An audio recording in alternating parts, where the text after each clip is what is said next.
Indira, e outro assunto também que movimentou Ministério Público e Justiça foi a situação do Instituto de Doenças Tropicais, Dr. Nathan Portela. A Justiça está querendo investimentos lá no hospital que tem sido referência para o tratamento da Covid-19. Indira. Isso, Joelson. Na verdade, no sábado foi passada uma decisão judicial, né? Foi tornada pública essa decisão judicial, inclusive comunicado ao Hospital Nathan Portela de que eles tinham 72 horas para tomar algumas medidas. São elas a instalação de 10 leitos de UTI, a instalação de aquisição e instalação de 2 aparelhos de raio-x portáteis que atendem esses pacientes no leito de UTI, também a instalação de um tomógrafo que já havia no hospital, mas não tinha sido instalado por falta de um local adequado, e também a contratação de uma equipe que atendesse a toda a necessidade de escalas de revezamento feitas dentro do hospital para atender principalmente esses pacientes nos 10 leitos de UTI.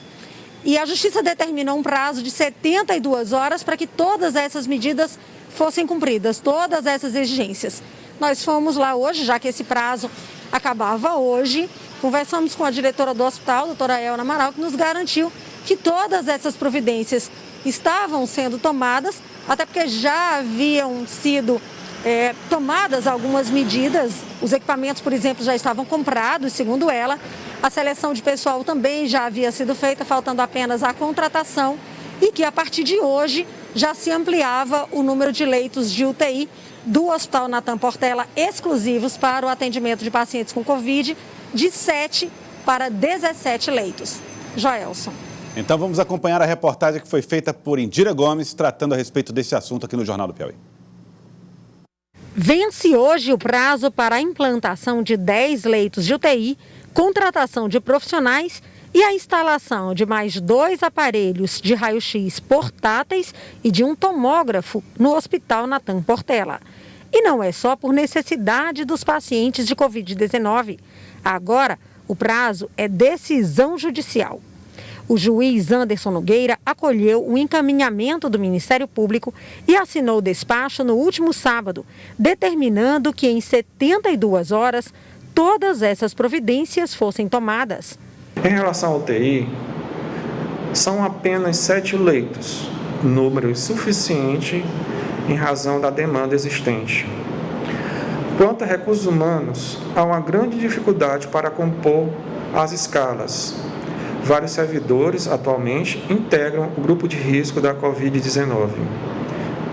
Diante dessas e outras dificuldades que não foram solucionadas pela CESAP, o Ministério Público ingressou com uma ação civil pública no início do mês de maio e agora foi concedida a liminar. Segundo a diretora do hospital, não foi difícil cumprir essa determinação, porque as medidas já estavam sendo implementadas. Os equipamentos haviam sido comprados e a equipe estava em fase de contratação.